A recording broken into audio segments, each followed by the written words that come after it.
There's a secret buried inside the writings of Solomon, the wealthiest man who ever walked this earth. A secret that has been written there, out in the open, for 3,000 years. And yet, almost nobody sees it. Not because it's locked in some ancient language that's hard to translate, not because it was censored or lost to history, but because it's exactly the kind of truth the human mind refuses to accept. The mind that was trained to believe that wealth is built by holding on, by stockpiling, by protecting what you have. This secret goes against all of that. And today, through the story of a man who discovered this code at the worst moment of his life, you're going to understand why the wealthiest people in history always knew this law, and why it was deliberately overlooked by everyone around them. Stay until the end, because the code only makes complete sense when you reach the final law, and it will change the way you think about money forever. Marcus was 42 when the business he had spent a decade building started to collapse. It didn't happen all at once. It was the kind of slow death that's worse than a sudden blow. Every week a bigger bill, every month another client walking out the door, every night another hour of staring at the ceiling at 2 a.m.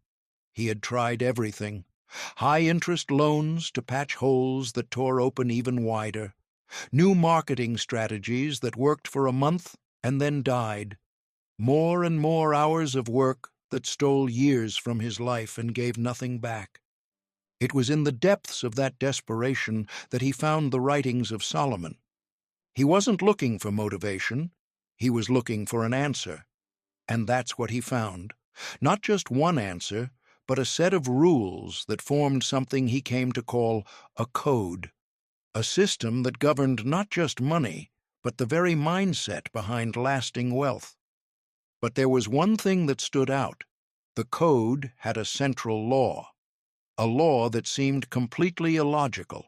A law that, when Marcus read it for the first time, made him close the book and say out loud, "This makes absolutely no sense." Spoiler, it was exactly the law he needed most. The first thing that hit him was also the most painful. Marcus was working hard, but he wasn't working with direction.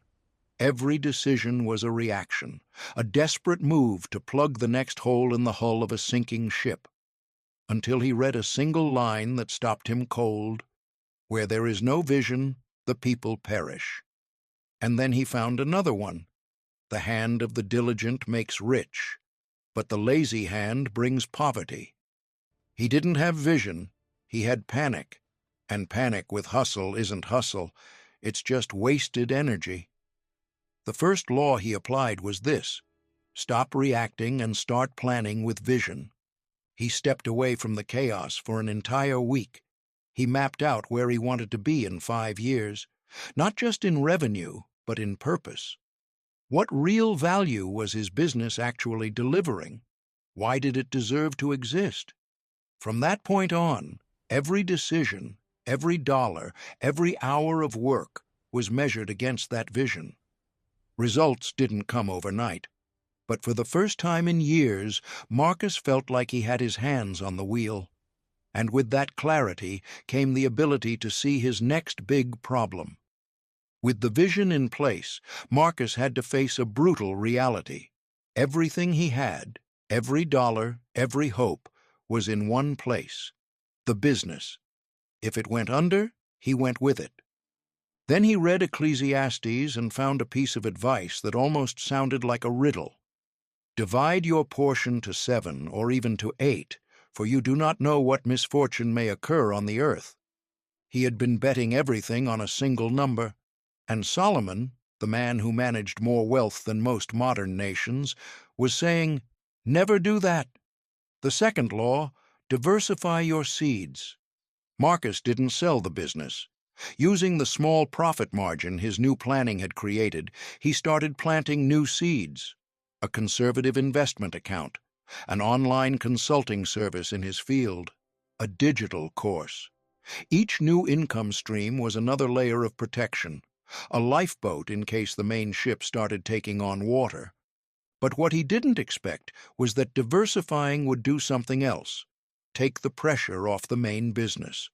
Without needing it to be the source of everything, he made better decisions, with less fear, and decisions made without fear produce more. Marcus had always prided himself on being self-made. Asking for help? That was a sign of weakness.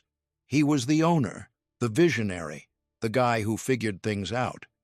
And he was completely isolated, making complex decisions that affected dozens of people with incomplete information and an ego that wouldn't let any outside perspective in. Two proverbs hit him like a punch to the chest. Plans fail for lack of counsel, but with many advisors they succeed. And, as iron sharpens iron, so one person sharpens another. The third law: never rely only on your own mind. With humility, and it cost him, Marcus built what he called his personal board of advisors, a more experienced CPA who within 3 days found invisible expenses that had been bleeding the company for years. A mastermind group with other business owners where the conversations were worth more than any book. A mentor, a retired entrepreneur who had already navigated the exact same waters Marcus was drowning in. Every conversation sharpened his thinking, and the business accelerated in ways he never imagined because it was no longer just his strength driving it. It was the wisdom of many. Debt was the biggest drain in Marcus's life. Loans that seemed reasonable when he signed them and turned into monsters on the monthly statement. He had always looked at debt as a tool, a necessary evil to keep the business afloat, until he read the most direct thing Solomon ever wrote on the subject. The rich rules over the poor, and the borrower is slave to the lender. Slave. The word echoed. That was exactly how he felt, working non-stop just to pay interest, never actually getting ahead. The fourth law: run from debt like you'd run from a disease. Together with his new advisors, Marcus built a war plan. He cut expenses without mercy, in the business and in his personal life. Every extra dollar coming in didn't go toward comfort or new investments. It went straight toward killing the highest interest debt first. It was a hard season, but with every debt wiped out, he felt a weight lift off his shoulders. And something else was happening. The money that used to flow straight to creditors was now staying in his hands. To strengthen, to invest, to build. 2 years after starting this journey, Marcus barely recognized himself. The business was stable and growing. Multiple income streams, a trusted circle of advisors, free from bad debt. But there was still something that bothered him. He had security, but he didn't feel the fullness that Solomon described, as if the code wasn't quite complete. And that's when he found the real secret. It had been there the whole time, written out in plain sight, in plain language. But it's the kind of truth the mind rejects on the first read because it goes against everything we've been taught about money. There is one who scatters, yet increases all the more, and there is one who withholds what is justly due, and yet it results only in poverty. Read that again. The one who gives generously grows richer. The one who holds back what should be given grows poorer. That is the secret Solomon hid in plain sight, not because he wanted to hide it, but because it's too true for the mind that believes wealth is protected by holding on. Marcus read that verse 3 times, and then it hit him. He had built a perfect fortress, thick walls, no gaps. But a sealed fortress isn't wealth, it's a vault. And Solomon's code was never about vaults, it was about wells. Wealth is not meant to be accumulated, it's meant to flow. And generosity isn't what you do after you get rich. It's the engine that drives real, lasting wealth. Marcus started applying it. He created a profit-sharing program for his team. He committed to giving a fixed percentage of revenue to a local cause he believed in. He started mentoring young entrepreneurs, giving the kind of guidance he had desperately needed and never had. And then something happened that conventional financial logic simply cannot explain. Team morale skyrocketed. Productivity exploded. His reputation as a generous business owner started attracting clients and talent that no amount of advertising could have bought. Partnerships with people who had never given him the time of day started showing up at his door. His wealth multiplied, not in spite of his generosity, but because of it. He finally understood the complete code. The first 4 laws build the structure: vision, diversification, counsel, freedom from debt. But without the final law, that structure is just a more comfortable prison. The 5th law transforms structure into legacy, and legacy into abundance that never stops growing. Marcus's journey wasn't a fairy tale. It was the result of the disciplined application of a code that is 3,000 years old and works exactly the same today as it did on day 1. A code that starts with vision, moves through diversification, strengthens through collective wisdom, breaks free from debt, and is completed by generosity as the engine, not the afterthought. So now the challenge is yours. Look at these 5 laws. Which one is speaking loudest to your life right now?